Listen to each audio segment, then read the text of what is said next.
Welcome back to the finale of What If Obi-Wan Never Went into Exile. Thank you to all of you who watched the first two parts of this video.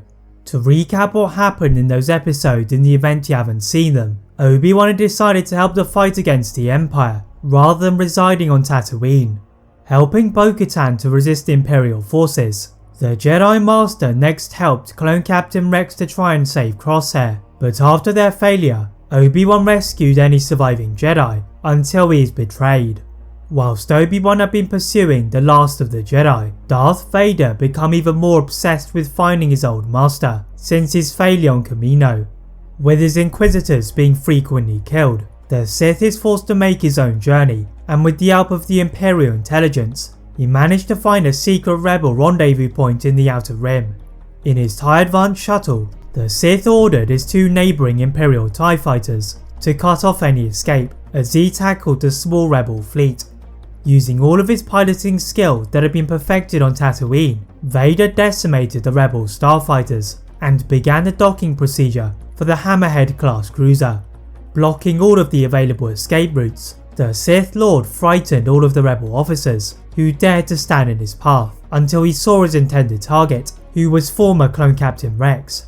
Even a battle-hardened soldier like Rex was slightly shaken by the cold exterior of the machine of terror in front of him, and Vader told him that it was a shame that a man of his talents was wasted serving for the Alliance.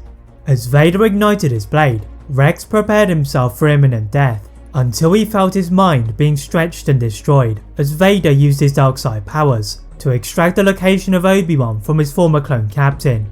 Leaving him on the floor in pain, Vader showed what for his standards was mercy by allowing his Imperial TIE fighters to decimate the ship. Watching the Sith leave in his fading vision, Obi-Wan had been right, and what was once Anakin Skywalker had gone, but he had no time to dwell on it as the ship began to shake from the incoming turret fire.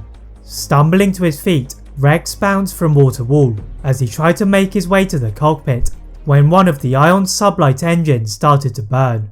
Moving the corpses of the passengers and crew out of the way, he rapidly took control of the ship, and reprogramming the front-mounted laser cannons, he activated the secondary hyperdrive, where he was able to vanish to safety. Once out of the range of the Imperial fleet, Rex realised what he had done in betraying Obi-Wan, and rapidly transmitting a message to Bail Organa, the rebel leader used an emergency line of communication to start to move the Jedi from Dagobah.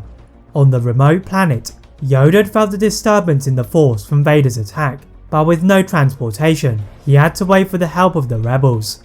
Sensing the approaching Vader, the former Grandmaster escorted the Jedi younglings into the trees, whilst he laid out a trap for the Sith.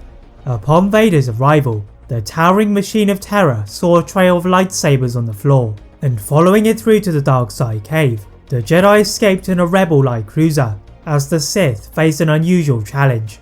Despite all of the Sith torture and training his master subjected him to, Vader struggled to conquer the visions of the cave, as those he had killed and those he had betrayed for the dark side spoke to him about what he had become. As he eventually stepped out from the versions in the Force, the apprentice is shocked to see his master, looking most displeased at Vader's failure. Ordering him to correct his mistake by hunting the Jedi to their graves, Vader masked his reluctance as he entered his shuttle again. Back in a rebel-like cruiser, the Jedi are relieved that they had managed to escape the clutches of the Sith, but Yoda knew that the Empire were relentless in their pursuit of their blood, and discussing what should be done with the other rebel leaders, they decided to try and trap the Sith again. Surrounding the Dagobah system with their ships, the rebels waited patiently for Vader to emerge, and as he left the planet, they began firing at his ship. The Sith had not expected such an attack, and beginning to spiral out of control, he quickly ordered for his fleet to arrive. Soon joined by his master, the rebels continued to fire the two Imperial shuttles, until they were both forced to land in one of the rebel cruisers. Awaiting their arrival were two battalions of rebel officers, supported by the remaining Jedi, apart from Yoda, who was using his battle meditation to nullify the Imperial assault. Palpatine scowled at what was in front of him, and launching a widespread lightning attack, it turned most of the Jedi into dust. But from behind him, Vader impaled his lightsaber through the back of his master. The Jedi looked at the Sith in stunned silence, as elements of his circuitry started to crackle, sustained from his crash landing, and Vader fell to the floor. Obi-Wan had not been a failure as a master after all, and becoming a hero for the Rebel Alliance, he began to help the galaxy rebuild to its former glory. That is it for What If Obi-Wan Never Went into Exile. If you enjoyed this What If, please like this video, turn on that notification bell, click that subscribe button on this channel, as well as on my other channel What If Films.